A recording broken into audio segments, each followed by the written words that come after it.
August 15 human rights council of ഇന്ത്യയുടെ നേതൃത്വത്തിൽ തലസ്ഥാന നഗരമായ തിരുവനന്തപുരത്ത് ദേശീയ പതാക ഉയർത്തുകയും തുടർന്ന് Kerala human rights council of ഇന്ത്യയുടെ കമ്മിറ്റി അംഗങ്ങളെ തിരഞ്ഞെടുക്കുകയും ചെയ്തു. Human rights council of India Kerala ടീമിന്റെ സംസ്ഥാനതല ഭാരവാഹികൾ: സംസ്ഥാന president Shri Harikumar, Thiruvananthapuram; vice president Aslam, Kozhikode; സംസ്ഥാന secretary Abhilash Lazar George, Pathanamthitta; joint secretary Haris, Kannur; treasurer Harshakumar B, Thiruvananthapuram. Executive committee അംഗങ്ങളിലേക്ക് Shri Mithun, Kozhikode; Shri M K Babu, Kozhikode; doctor Dinesh, Alappuzha; Basheer Mecheri, Malappuram; ശ്രീമാൻ ഉമ്മൻ, മലപ്പുറം; റെനീഷ് കുമാർ, കോഴിക്കോട്; സുമേഷ് കുമാർ, കോഴിക്കോട്; ഷാഖിൽ, കോഴിക്കോട്; രഞ്ജിത്ത്, കോഴിക്കോട്; പൗലോസ്, എറണാകുളം; കുഞ്ഞുമൊയ്തീൻ, മലപ്പുറം എന്നിവരെ തിരഞ്ഞെടുക്കുകയുമുണ്ടായി. ഏകദേശം 8 മാസത്തോളായി. ഇതിനു മുമ്പ് ഒരു ആന്റി കറപ്ഷൻ എന്ന് പറഞ്ഞിട്ട് അതിലൊരു മെമ്പർഷിപ്പ് എടുത്തിരുന്നു. പക്ഷെ ഒരു ACFIയുമായി ബന്ധപ്പെട്ട് സ്റ്റേറ്റിന്റെ പുറത്ത് ഒരുപാട് പരിപാടികളൊക്കെ നമ്മുടെ വാട്സപ്പ് ഗ്രൂപ്പുകളിൽ കാണാറുണ്ട്. നമ്മുടെ കേരളത്തില് ACFIയുമായി ബന്ധപ്പെട്ട് ഒരു പ്രവർത്തനവും കാര്യമായിട്ട് നടന്നിട്ടില്ല.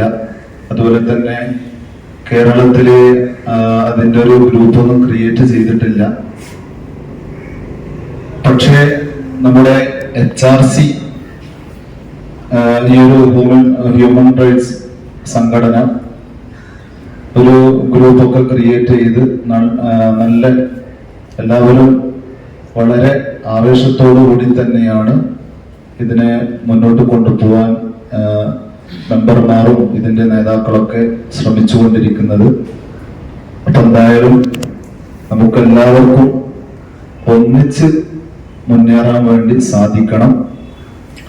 അതിനുവേണ്ടിയുള്ള പ്രവർത്തനങ്ങളാണ്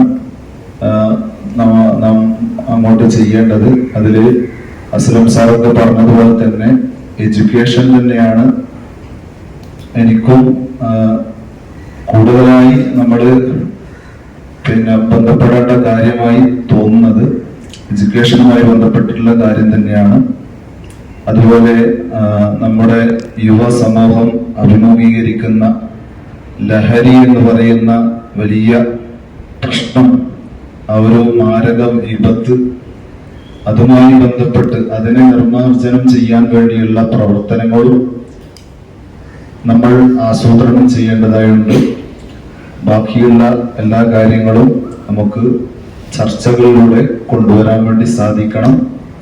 അതുപോലെ തന്നെ ഈ ഒരു സമയത്ത് നമുക്ക് സ്വാതന്ത്ര്യദിനം കിട്ടിയ ഒരു ദിവസം കൂടിയാണിന്ന്. നമ്മുടെ സ്വാതന്ത്ര്യത്തിന് വേണ്ടി രക്തം നൽകി, ജീവൻ നൽകി നമുക്ക് സ്വാതന്ത്ര്യം നേടിത്തന്ന എല്ലാ മഹാന്മാരെയും ഈ സമയത്ത് അനുസ്മരിക്കുകയാണ്. ജയ് ഹിന്ദ്, നമസ്കാരം. ഗാന്ധിജി ഉൾപ്പെടെ നിരവധി പേരുടെ ജീവൻ പൊലിഞ്ഞാണ് നമുക്ക് സ്വാതന്ത്ര്യം, നമ്മൾ ഇന്നിപ്പോ ഇവിടെ നിൽക്കുന്ന സ്വാതന്ത്ര്യം നമുക്ക് കിട്ടിയത്. അതിനുവേണ്ടി നമുക്ക് 1 മിനിറ്റ് എല്ലാവർക്കും ഒന്ന് എണീറ്റിരിക്കാം. പിന്നെ ഈ മതങ്ങൾ അങ്ങനെ തുടങ്ങി എല്ലാ വൈവിധ്യങ്ങളും മറന്നുകൊണ്ട് ഒറ്റക്കെട്ടായി പ്രവർത്തിക്കുന്ന ഒരു ഇന്ത്യയായി നമ്മൾ മാറണം. അതിന് നമ്മളുടെ ഒരു ചിരി, നമ്മളുടെ ഒരു നോട്ടം, നമ്മളുടെ ഒരു പ്രവർത്തനം മതിയാവും ചിലപ്പോ. അതുകൊണ്ട് നമുക്ക് ഒരു അയൽവക്ക ബന്ധങ്ങൾ ചിലപ്പോ വഷളാകുന്ന സമയത്ത് അവിടെ ഒരു അയൽവാസി എത്തിച്ചാൽ ഒന്നോ അവന്റെ മുഖത്ത് നോക്കി ചിരിച്ചാൽ തീരുന്ന പ്രശ്നമേ ഉള്ളൂ. പലപ്പോഴും അത് നമ്മൾ ചെയ്യാറില്ല. അതാണ് പ്രശ്നം. കുടുംബത്തിൽ അങ്ങനെ തന്നെ.